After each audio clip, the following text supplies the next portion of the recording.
Bonjour, j'espère que vous allez bien. Donc, dans cette vidéo, nous allons voir ensemble les trois signes les plus classiques, en fait, que vous êtes dans une relation avec une fausse flamme jumelle. Alors, on regarde ça maintenant. Donc, vous avez rencontré une personne, vous avez eu un élan, un sentiment amoureux, quelque chose d'inexplicable, de très fort que vous n'avez pas jamais expérimenté et qui vous pousse au plus profond de vous-même à rester connecté avec cette personne. Pourtant, malgré des mois, même voire même des années, il y a quelque chose qui bloque dans cette relation qui fait en sorte que vous ne matérialisez pas cette relation et nous allons voir pourquoi, quelles sont peut-être les raisons en fait dans cette vidéo. Et oui, il se peut que ce partenaire ne soit pas votre partenaire de relation sacrée. De toute manière, la phase de séparation, que ce soit votre autre ou non, est nécessaire et même primordiale. Et c'est ce que je vais vous aider à voir dans cette vidéo.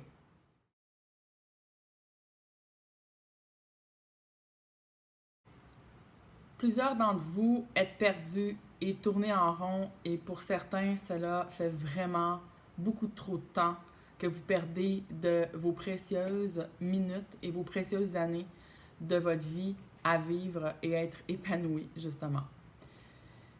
Vous tournez en rond souvent parce que vous mêlez tous les types de relations et vous n'appliquez pas les bons codes aux bonnes relations. Je dis pas ça parce que je suis meilleure qu'une autre. J'ai fait le tour de pas mal toutes les relations et j'ai vraiment décortiqué en fait les blessures qui sont reliées à certaines relations et comment se sortir justement de cette souffrance et de cet enfermement-là dans chacune des types de relations. C'est comme faire du vélo pour un enfant qui n'a jamais fait de vélo, trouve ça vraiment extraordinaire de voir un autre réussir à en faire jusqu'à ce qu'il comprenne qu'il a la même capacité finalement. Donc, le savoir, c'est exactement ça, c'est un partage. Un savoir, c'est quelque chose que je vous dis, que je vous partage et que ça dit à l'intérieur de vous, ah, ben oui, ça fait beaucoup de sens, puis je savais déjà ça, mais c'est comme si je faisais de l'Alzheimer ou que je m'en rappelais plus. Mais un savoir, ça vient vraiment vibrer à l'intérieur de vous. C'est pas quelque chose de mental que vous essayez de comprendre. C'est pas intellectuel, c'est vraiment beaucoup plus profond que ça. Et oui, c'est vraiment le mental qui bloque l'accès à ce savoir-là, parce que le mental va juger, parce que le mental va chercher toujours à comprendre, à avoir des preuves. Euh, mais un savoir, comme je le disais, ça ne cherche pas, c'est là et c'est partagé et souvent, c'est vraiment partagé ou reçu de manière très simple. Donc, ça peut être un enfant, une personne à la caisse, à l'épicerie, ou bien une personne comme moi que vous avez été attiré, et il n'y a pas d'hasard pourquoi vous avez été attiré à venir sur ma chaîne YouTube. Ensuite, ben, l'information qui est véhiculée, c'est quelque chose qui vous parle à vous et qui vibre à l'intérieur de vous et vous ne pouvez pas expliquer pourquoi que ça fait plus de sens qu'une autre explication, mais vous savez que c'est ça. Ça, c'est vraiment pour connaître la différence entre le savoir puis des connaissances justement qui sont plus au niveau intellectuel. Puis c'est ce que je vous partage vraiment dans mes vidéos et dans le programme Love. Juste avant de continuer dans les trois signes les plus communs que vous êtes dans un parcours de fausse flamme jumelle, j'aimerais répondre à une question qui revient souvent, qui est, eh bien, premièrement, si vous avez jamais douté que c'était votre flamme jumelle, je vous dirais vraiment de vous méfier de votre mental, justement, qui veut mettre dans des cases et qui veut absolument que vous soyez dans un parcours de flamme jumelle. Déjà, en partant, vous devez vraiment être ouvert d'esprit à ce que ça soit possible que la personne que vous avez rencontrée ne soit pas votre flamme jumelle. et de vous détacher éventuellement de cette personne. De toute façon, comme je disais en début de vidéo, que ce soit votre flamme jumelle ou pas, il faudra qu'il y ait une séparation et un détachement éventuellement. Deuxièmement, vous le ressentez. Et encore une fois, un ressenti, c'est un savoir. Et si vous avez besoin d'un médium ou d'une personne extérieure qui va venir vous le confirmer, vous allez vous faire jouer des tours également. Parce que combien de personnes j'ai pu voir aller se faire valider le lien à l'extérieur et finalement s'aperçoivent que c'était vraiment pas un lien de flamme jumelle après beaucoup d'années, malheureusement. D'autres se sont fait dire au contraire que non, ce n'était pas la flamme jumelle et c'est en se détachant justement qu'ils ont découvert que effectivement, finalement, c'était une flamme jumelle. Donc, comment je pourrais expliquer? En fait, votre soi supérieur va se servir du fait que vous avez besoin de valider à l'extérieur pour arriver, lui, à ses fins, qui est de vous détacher. Parce que l'histoire de flamme jumelle, vraiment, c'est qu'on apprend à se détacher. Détacher de quoi? Détacher du mental inférieur pour accéder à un mental supérieur. Se détacher du flot des émotions qui nous manipulent pendant tellement longtemps à travers un mental inférieur. Et donc, le détachement est absolument nécessaire que vous soyez dans un parcours ou non. J'aurais vraiment aimé sortir cette vidéo bien avant parce qu'il y a vraiment tellement beaucoup de femmes et beaucoup d'hommes qui souffrent puis qui perdent la tête vraiment puis parce qu'ils sont piégés par des fausses croyances et des fausses informations qui sont véhiculées sur cette histoire de flamme jumelle-là, soit qu'on la romantise, et même que certaines personnes qui veulent savoir comment trouver leur flamme jumelle, c'est complètement incroyable quand on entend ça, puis qu'on est dans un parcours qui nous fait souffrir parce qu'on est complètement mis face à nos croyances limitantes, à tout ce qui sont nos peurs également. Donc, c'est vraiment une souffrance de passer à travers le début de parcours, mais aussi c'est des fausses croyances reliées au fait qu'on doit être dans un amour inconditionnel, comme j'ai déjà parlé dans une autre vidéo. Donc, on est dans deux extrêmes qui nous fait complètement souffrir, soit de vouloir atteindre cette relation-là, ou bien d'accepter n'importe quoi. Donc, quand je dis de vous fier qu'à vous pour savoir si c'est vraiment votre autre, ben, je vous dis de même pas vous fier à ce que je dis et de toujours aller voir en vous, aller ressentir, aller voir ce qui se passe au niveau de vos émotions, observer qu'est-ce qui vous rend plus émotive, puis qu'est-ce qui vibre vraiment en vous, c'est vraiment, vraiment important.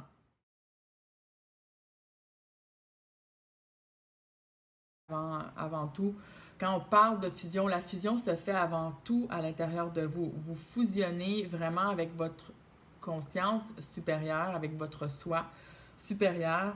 Et pour ça, vous devez avoir un équilibre dans vos trois corps principaux qui sont le corps physique, le corps mental et le corps émotionnel. Ça, c'est vraiment important de comprendre que si vous êtes encore parasité dans ces corps-là, ben, l'électricité, en fait, la connexion avec votre soi supérieur ne peut pas descendre dans la matière. Donc, vous ne pouvez pas fusionner premièrement avec votre conscience et votre hôte devra faire la même chose. Et c'est par la suite qu'il y a une fusion des trois énergies. Donc, c'est complètement impossible d'y arriver. En fait, c'est une des choses que j'explique en détail justement dans le programme. Si vous restez envahi par des émotions ou par des pensées dans votre corps, vous êtes complètement bloqué et en déséquilibre. Vous êtes vraiment ici dans ce parcours pour apprendre à vous connaître vous en profondeur puis à vraiment reprendre votre pouvoir créateur. Donc, vous passez de la créature au créateur. Bon, ok, je m'éloigne un peu de tout ce que je voulais dire, mais comme je vous dis, il y a tellement de choses à dire, alors entrons dans le vif du sujet.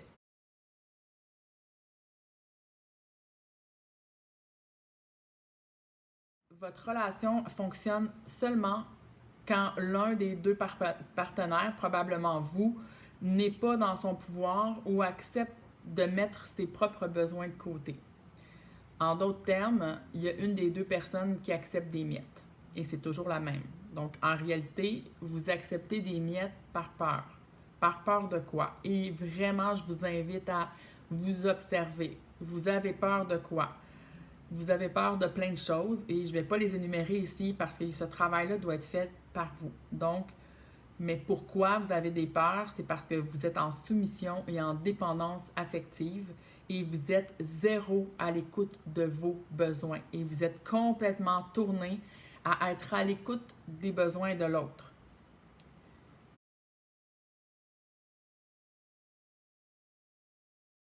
Vous évitez certains sujets. Vous osez même pas dire ce que vous avez de besoin ou vous ne posez pas de vraies questions par peur d'avoir des réponses, par exemple. Quand vous êtes bien dans votre peau, quand vous connaissez votre valeur, quand vous avez confiance en vous, vous posez des questions pour avoir des réponses claires.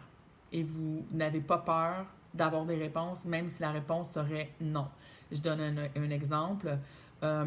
Vous voulez avoir des enfants, par exemple, et vous n'osez même pas parler de ce sujet-là avec une personne que ça fait 2 ans que vous côtoyez. Pourtant, c'est votre souhait le plus profond et vous espérez un jour que peut-être le sujet vienne sur la table ou que ce soit votre hôte qui en parle. Non, si c'est quelque chose qui vous tient à cœur, vous devriez en parler au début de toute relation pour que ça soit clair parce que c'est quelque chose qui est quand même important et c'est pas anodin, c'est pas un petit chiot que vous allez acheter. Donc, pourquoi ne pas poser cette question-là ouvertement et d'accepter que si l'autre personne vous dise non, moi, j'en veux pas, que vous acceptiez en fait que cette personne-là, c'est peut-être pas la bonne personne avec qui être. Donc déjà, c'est un signe, un des signes en fait que vous n'êtes pas capable d'oser dire ce que vous désirez et vos besoins. Il ou elle ne vous invite pas dans leur sphère sociale ou dans leur famille, ou s'ils le font, ils changent complètement de personnalité et d'attitude avec vous. Pourquoi? Par peur que si vous découvrez ou si la famille ou les amis découvrent votre existence, il va être jugé soit par vous ou soit par l'autre, ou soit par les autres, pardon. Donc, c'est encore une fois un gros drapeau rouge d'une possible fausse flamme jumelle. C'est un autre exemple que vous ne respectez pas vos propres besoins. Vous acceptez qu'on vous cache dans un garde-robe, d'être la seconde, d'être souvent une maîtresse, mais vous n'êtes pas encore à l'écoute de vos besoins. Et pour connaître si vous êtes à l'écoute de vos besoins, c'est facile. Si vous dites à des amis, si vous vous dites à vous-même que ça vous fait de la peine, que vous ne sentez pas qu'on vous fait de la place et tout ça. Donc, c'est à vous à exprimer. Exprimer ce que vous ressentez, exprimer vos besoins.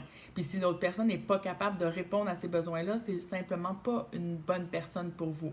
Et il faut oser aller jusqu'à exprimer ce qu'on désire et ce qu'on a de besoin. Un autre exemple, habituellement, vous acceptez n'importe quel temps de rendez-vous que cette autre personne-là vous offre et jamais vous osez vous prioriser. Et si vous osez le faire, si vous osez dire que vous n'êtes pas disponible à ce moment-là, on va vous faire sentir coupable ou vous allez vous sentir coupable. Vous allez avoir peur que si vous n'acceptez pas le rendez-vous, qu'il n'y en ait pas un autre. Tout ça, c'est des indicateurs qui ne sont pas dans une relation qui est saine. Donc, dans le fond, c'est que l'autre accepte pas que vous ne soyez pas soumise, finalement. Si c'est votre flamme jumelle, eh bien oui, ça se peut que votre flamme jumelle a peur du rejet. Mais ici, il y a une petite différence. C'est-à-dire que si vous avez toujours été soumise à votre flamme jumelle pour les rendez-vous, au moment où vous allez commencer à vous prioriser, lui, il va avoir peur finalement qu'il ne soit pas important. Et là, il va commencer, lui, à courir plus, à vouloir avoir des preuves, mais est-ce que c'est parce que là, tu ne veux plus me voir? Est-ce que... Donc, une personne toxique ne va pas avoir peur de vous perdre. Habituellement, votre flamme jumelle, elle va avoir peur de vous perdre. Ça, c'est un des signes. Donc, la fausse flamme ou la personne toxique, on le verra dans une autre vidéo. Les catégories, pour aujourd'hui, je vais donner les signes que probablement que c'est une fausse flamme jumelle. Donc, par exemple, c'est ça, votre autre, une vraie flamme jumelle, lui, il va sentir soit qu'il va avoir peur de vous perdre, alors il va fuir, et il va s'attendre à ce que s'il fuit, vous allez le chicaner. Donc, il va toujours revenir pour voir si sa maman est là pour le chicaner ou c'est en train de l'abandonner. N'oubliez pas que votre hôte vibre des peurs aussi. Donc, s'il n'a pas peur de vous perdre et il fait juste se foutre de votre gueule, c'est probablement pas votre flamme jumelle. Si c'est votre flamme jumelle, vous êtes en fait dans une relation sacrée qui va vous aider mutuellement à passer à travers de vos peurs et de vos croyances limitantes pour vous libérer de ces mémoires-là et des fausses croyances. Pas pour que l'un ou l'autre manipule ou contrôle l'autre sans fin. Il y a un type de manipulation d'une certaine manière, mais à un moment donné, quand vous tenez debout, quand vous prenez votre place, quand vous osez affirmer vos besoins, l'autre va pas vous maintenir dans des basses vibrations, il va accepter éventuellement, il va désirer que vous vous éleviez parce que le but profond d'une flamme jumelle, c'est de s'élever et non qu'il y en ait un qui tire l'autre par en bas. Sinon, c'est vraiment pas une relation sacrée et on vous tire plutôt vers des basses énergies. Et au contraire, une relation de flamme jumelle, c'est que les deux vont s'aider à un certain moment donné. Donc, vous allez accepter qu'il vous mette des limites. Il va accepter que vous mettiez des limites parce que c'est sain et vous n'êtes pas là pour sauver personne, puis il n'est pas là pour sauver personne non plus. Même chose quand vous blâmez votre autre, c'est pas de le faire sentir se tenir dans son pouvoir. C'est comme de dire qu'il n'est pas capable, alors qu'il est grand, puis qu'il doit, ou elle est grande, puis ils doivent s'assumer. Il doit prendre ses responsabilités et il doit prendre sa responsabilité si c'est votre flamme jumelle. Elle va le faire, puis si ce n'est pas votre flamme jumelle, ben elle le fera pas. Puis il faut faire attention parce que oui, ça peut être une flamme jumelle qui va avoir besoin de fuir pendant un certain temps et il ne s'assumera pas pendant un certain temps, mais éventuellement, il va revenir et il va s'assumer si vous vous assumez et si vous vous respectez. Donc, si vous acceptez d'être pas respecté, vous acceptez de la merde, de la toxicité d'une autre personne, qu'est-ce que cela dit sur vous? C'est plus à vous à vous observer. C'est pas de la faute de lui ou elle, c'est vous, qu'est-ce que ça dit sur vous? C'est pas que l'autre personne toujours est dans le blâme d'avoir fait quelque chose de pas bien. Une personne peut avoir le droit d'abuser, si on peut dire, ou d'essayer de vous abuser, mais c'est plus à vous d'observer pourquoi vous acceptez qu'une personne vous abuse comme ça. Qu'est-ce que ça l'indique sur vous? C'est vraiment la chose à observer.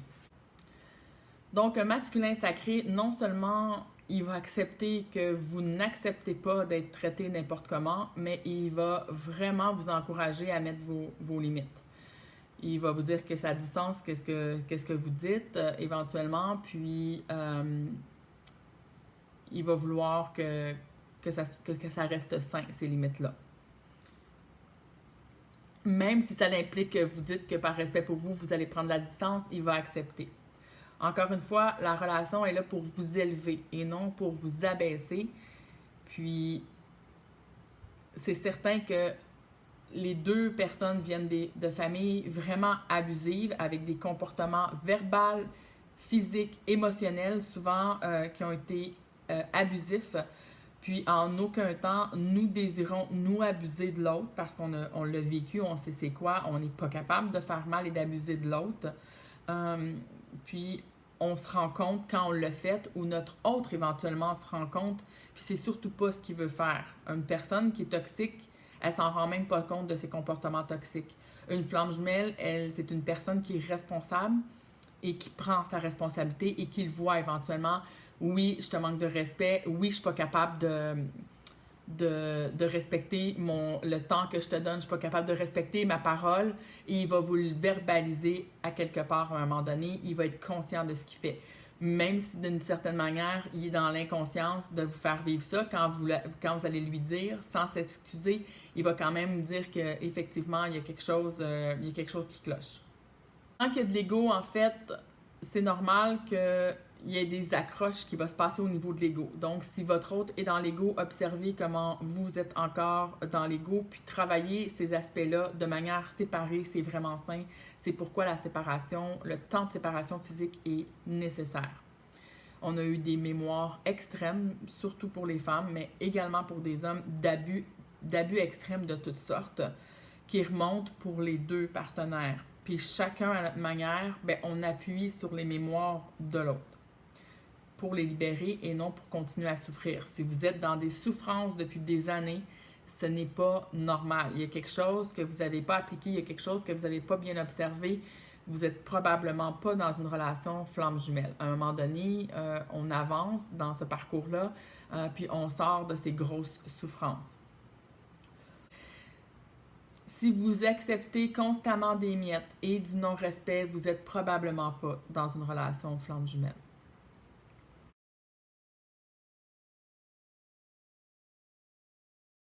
Et oui, cette personne vous voit que pour venir chercher, que pour prendre, et vous devenez en fait comme une batterie d'énergie pour l'autre. En fait, c'est-à-dire que vous êtes toujours en train de remonter l'autre personne. Vous êtes là toujours pour lui ou elle, mais rarement le contraire. Un exemple concret, c'est qu'il arrive la mine à terre, le moral par terre, les batteries à terre, ils viennent se recharger. Vous le reboostez et il repart reboosté, puis il s'en va donner toute cette belle énergie-là à des amis ou d'autres personnes, souvent des personnes toxiques. Et vous avez un sentiment de vous sentir abusé ou violé carrément dans votre énergie. Vous êtes en colère, vous êtes dégoûté, puis vous êtes surtout frustré. Et vous pouvez avoir de la peine aussi, jusqu'à ce que vous soyez encore en manque et que vous acceptiez encore que l'autre revienne pour vous recevoir que des miettes et vous vider encore de votre belle énergie. Encore une fois, c'est la junkie en vous de la dépendance affective qui accepte ces miettes-là, puis qui croit avoir besoin de l'autre pour être complet. Puis je pèse sur croire parce que c'est encore une fausse croyance. Vous n'avez pas besoin de personne pour vous compléter. Vous n'êtes pas une moitié de quelque chose, vous êtes un être complet. Puis c'est encore une fausse croyance du New Age par rapport aux flammes jumelles. Une flamme jumelle, c'est pas la moitié de votre âme. C'est pas du tout ça. C'est en fait que vous êtes complet et vous devez vous équilibrer dans l'énergie. C'est 1 plus 1 égale 3. C'est pas une moitié d'un plus une moitié de l'autre qui égale 2. On n'est plus dans le 2. On est vraiment dans vous complétez, l'autre se complète et vous allez faire une énergie tierce avec ça, une énergie beaucoup plus forte. Et c'est quand vous vous donnez entièrement comme ça, puis on ne parle pas que d'énergie, vous vous sentez vide par la suite parce que vous avez donné du temps, vous avez donné de l'argent souvent, vous avez donné des conseils, vous avez donné votre lumière, votre énergie, votre amour, vous avez tout donné. Et c'est ça qui est pas sain. Puis observez que c'est comme ça, pas d'allure, dans le fond, de se donner comme ça, quand nous, on reçoit des miettes de l'autre côté. Il y a quelque chose de pas normal. En fait, vous réalisez même pas comment que tout ce que vous donnez est vraiment précieux. Non, vous le réalisez vraiment pas. Parce que sinon, vous le donneriez pas comme ça, tout à fait gratuitement. Surtout à une personne où est-ce que l'équilibre dans le donner-recevoir n'est jamais atteint. C'est pas vraiment un petit déséquilibre, là. C'est un énorme déséquilibre, puis ça vous saute même pas aux yeux. Vous êtes vraiment à l'écoute des moindres besoins de l'autre, mais dans les détails, vous les planifiez même d'avance, souvent, ces besoins. Vous êtes tellement compréhensible envers l'autre, mais vous vous apercevez même pas que vous êtes zéro à l'écoute de vos propres besoins. C'est grave, sérieusement, quand on regarde ça, là. Quand on le met en lumière, puis qu'on observe ça, c'est qu'on se dit, wow, le déséquilibre, il n'y a pas personne d'autre que vous qui le crée, là. C'est vous qui continuez à donner quand vous recevez des miettes. Imaginez-vous juste le fait qu'un jour, tout ce que vous donniez à l'autre, vous commencez à vous en donner une partie à vous. Vous imaginez même pas ce que vous allez être capable de construire dans votre vie. Au lieu d'être en train de chialer que finalement, votre vie, elle avance pas comme vous voulez, tout ça, c'est parce que vous donnez tellement votre énergie à l'extérieur qu'il en reste même plus pour vous. Arrêtez d'investir dans une seule et unique personne qui vous redonne même pas un dixième de ce que vous avez investi dans elle. Tout ce que vous allez investir en vous, vous allez comprendre que vous allez en donner au centuple en rayonnant vers l'extérieur. Il n'y a rien à faire, il y a seulement qu'à être. Si vous êtes flamme jumelle, vous êtes ici pour amener de nouveaux codes qui sont engrammés dans votre ADN et qui seront déployés et rayonnés vers l'extérieur simplement en les activant en vous. Puis de la façon que vous pouvez l'activer en vous, c'est par vos fréquences et votre vibration. Et tant que vous donnez toute votre énergie à l'extérieur, c'est impossible de monter en fréquence. Vous allez toujours attirer le même genre d'informations, le même genre de personnes, le même genre de situation. L'énergie, en fait, que vous déployez, autant au niveau de votre temps, de votre amour, doit être déployée totalement pour vous en premier. Deux flammes jumelles s'aident mutuellement à s'élever en vibration. Même si au départ, votre autre vous met en miroir vos failles, vos fausses croyances, vos peurs, éventuellement, vous n'allez pas rester à libérer ces mémoires-là pendant 5 ans. À un certain moment, ces mémoires-là sont libérées. Simplement, peut-être que vous ne libérez pas les mémoires, mais que sans le savoir, sans en être conscient, vous êtes en train de les nourrir et c'est pour ça que vous restez enfermé. Votre hôte deviendra de toute manière de plus en plus mature et responsable si vous ne jouez plus à la maman avec lui et vous allez avoir tout ce temps et cette énergie pour vous, ce qui est une bonne chose. S'il ne veut pas faire l'effort d'être mature ou responsable, ça ne vous regarde pas. Vous ne pouvez pas changer une personne, vous ne pouvez pas contrôler une personne. Puis si c'est votre flamme jumelle, les circonstances, les événements, la vie, la source va s'occuper de le faire maturer et devenir de plus en plus responsable. Ne vous en faites pas avec ça. Et si c'est une personne toxique, ça sera un bon débarras. Il n'y aura pas de réunion, et ça c'est jamais assez clair, tant que vous n'êtes pas entier et responsable et mature de votre corps physique, émotionnel et psychique et mental, et tant que l'autre non plus ne sera pas dans cet état-là. Et on ne vous demande pas la perfection, simplement d'avoir un minimum de maturité et de responsabilité. Souvent, la fausse flamme jumelle aime vraiment venir booster son ego, voire même son ego spirituel avec vous, qui avait des connaissances, qui avait fait des recherches. Elle prend ou il prend les conseils que vous lui donnez et va le partager à tout vent, à ses amis, à des personnes toxiques pour passer justement pour un être supérieur et aller récolter de la gloire, de la reconnaissance et booster son ego spirituel. C'est un vrai narcissique finalement. Donc, arrêtez toute addiction de vouloir sauver les autres. Votre vraie flamme jumelle, en fait, c'est un roi et vous êtes une reine et il est capable de prendre ses responsabilités et de devenir mature. Il n'y a pas besoin du tout que vous lui dites quoi faire, comment faire. Il doit être aussi solide que vous. C'est pas l'histoire d'une reine et d'un prince ou d'un roi puis d'une princesse. Ça, c'est complètement enfantin, le fait que vous allez avoir un prince qui va venir vous sauver. Votre roi n'a pas à vous sauver, il veut une reine à côté de lui qui est solide, qui est dans ses bottines, comme on dit. Puis la même chose pour une reine, elle ne veut pas quelqu'un, une demi, quelque chose à côté qu'elle doit supporter. Puis se soutenir, c'est pas la même chose que de faire pour l'autre. Se soutenir, c'est pas la même chose que de vibrer pour l'autre. C'est pas la même chose que de se vider d'énergie pour l'autre. Se soutenir, c'est d'encourager l'autre à aller chercher dans ses profondeurs son énergie parce qu'il y a tout en lui pour avoir ce pouvoir créateur et c'est la même chose pour vous. L'amour, c'est une énergie qui est pure et c'est pas une énergie de peur et quand on est dans la peur, ben, on va aller sauver l'autre et on pense que l'autre ne sera pas capable.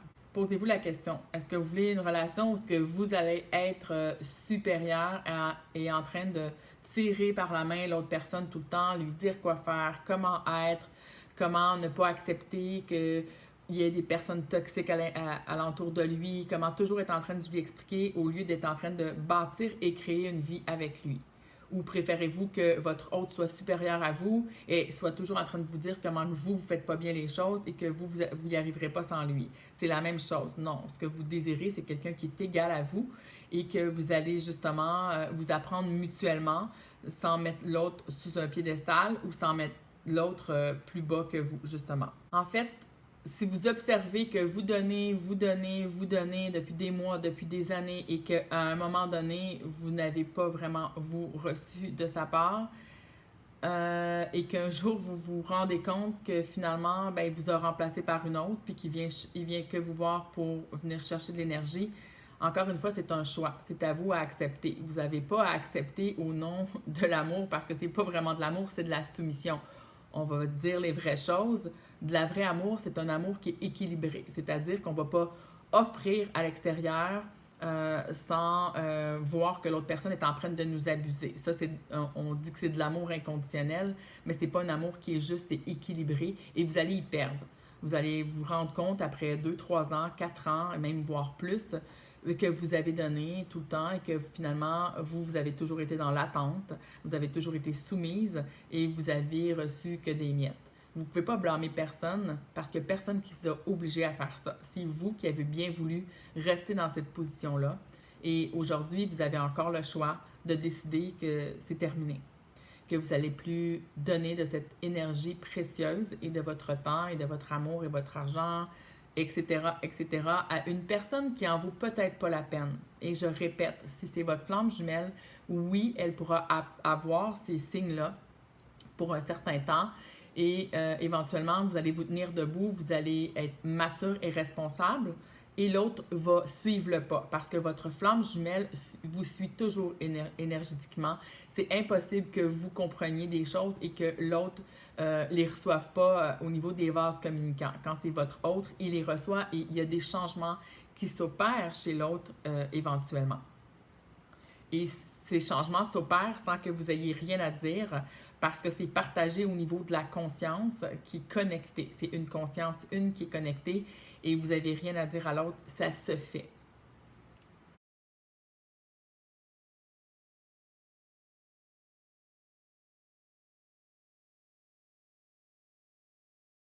Peu importe ce que vous avez répondu dans votre tête ou à haute voix, ben c'est complètement erroné parce que vous n'avez pas à faire de sacrifice du tout dans l'amour. Dans l'amour, on ne fait pas de sacrifice. Le vrai amour, c'est qu'il n'y a pas de peur et qu'il n'y a pas de sacrifice. Les deux personnes sont présentes parce qu'ils veulent être présentes, sans obligation, sans condition. C'est un choix qui vient du cœur et c'est pour ça que l'amour est libre, parce que vraiment, le vrai amour, c'est qu'il n'y a pas de peur et qu'on laisse l'autre personne être ou non dans la relation comme il le veut. Et ça devient pas quelque chose qui est ouvert non plus à se dire on est un couple ouvert, on va pas aller dans, dans cette optique-là non plus. Vraiment, c'est plutôt de dire, moi, je suis dans cette relation parce que je le désire et que je veux également que l'autre personne soit dans cette relation parce qu'il désire. Si l'autre personne ne désire pas être dans la relation, je ne veux pas forcer cette personne-là à être là. Je ne veux pas qu'il se force non plus à être dans cette relation-là. Ce n'est pas de l'amour, ça.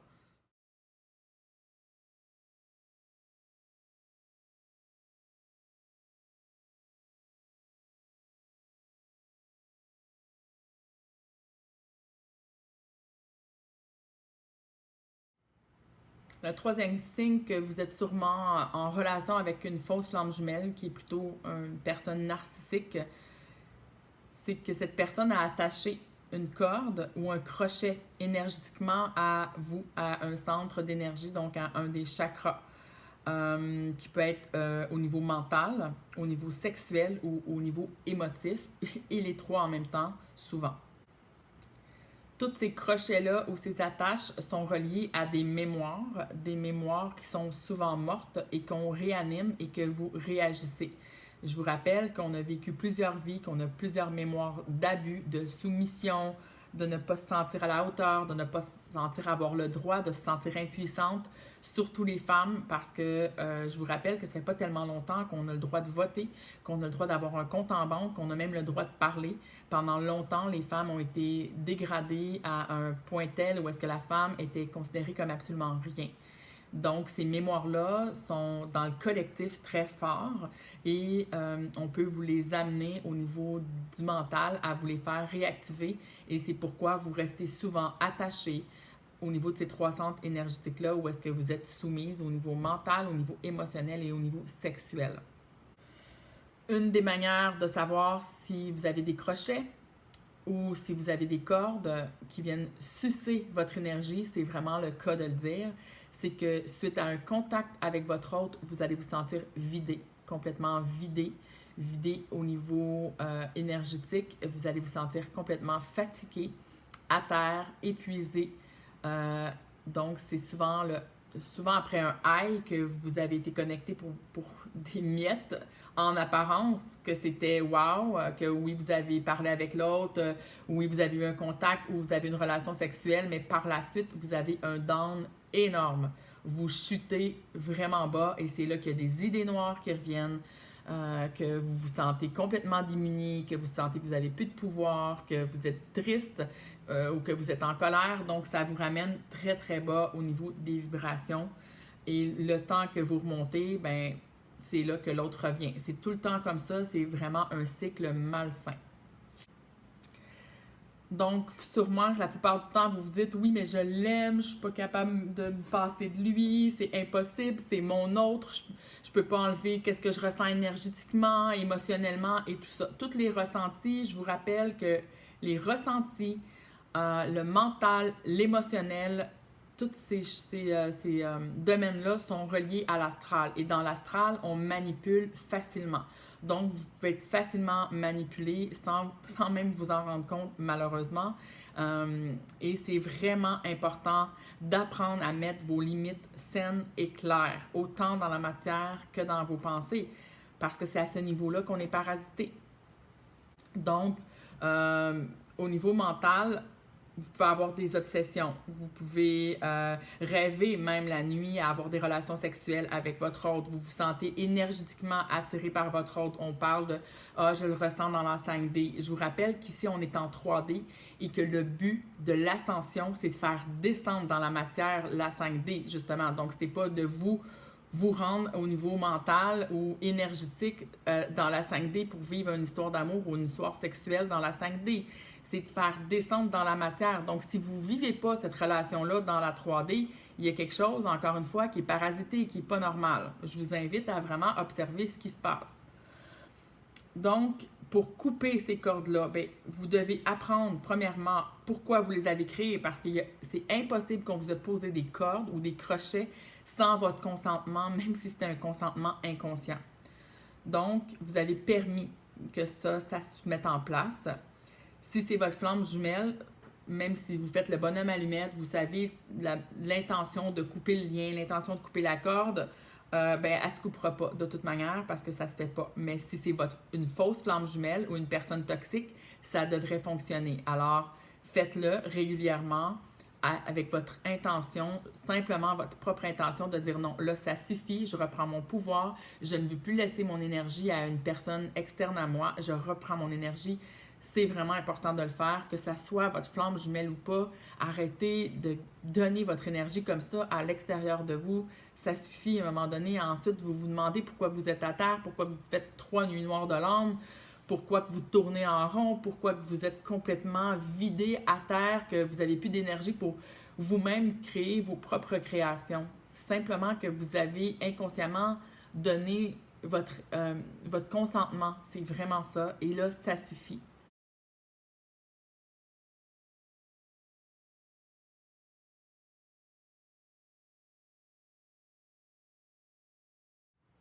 Donc, comment savoir si c'est vraiment votre flamme jumelle ou pas? Eh bien, vous devez faire une détox, que ce soit à travers un programme ou un accompagnement comme Love, ou bien avec une autre personne à qui vous faites confiance, qui va vous aider à sortir de l'emprise parce que vous devez être validé par l'extérieur. C'est primordial dans ce chemin-là. Vous pouvez, même si vous êtes une flamme jumelle, vous ne pouvez pas le faire seul. C'est juste impossible de vous valider seul parce que l'ego, parce que le mental peut être parasité, peut être complètement manipulé. Donc, c'est en vous posant des vraies questions de l'extérieur qui va venir challenger. Puis, je vous rappelle à ce sujet-là tellement une chose importante que je veux mettre à jour, que j'ai discuté dernièrement avec des gens en accompagnement. Rappelez-vous combien que de bons amis qui étaient en entour de vous, auxquels que vous avez parlé de votre histoire de flamme jumelle, que vous croyez dans une histoire de flamme jumelle et que cette personne a osé vous dire peut-être que tu devrais te détacher. C'est vrai qu'à un moment donné, on se dit, mais c'est juste impossible, mais c'est comme t'es fou, t'es folle, c'est comme si j'avais pu le faire, je l'aurais fait, ça ferait longtemps. Mais avec du recul, quand on repense à cette situation-là, en fait, on a complètement mis de côté cet ami ou ce membre de la famille qui nous avait peut-être ouvert une porte à cette époque de peut-être que tu devrais avoir du discernement. Et en fait, puisque cette personne devenait une menace pour peut-être la réunion avec notre hôte, on l'a complètement mis de côté.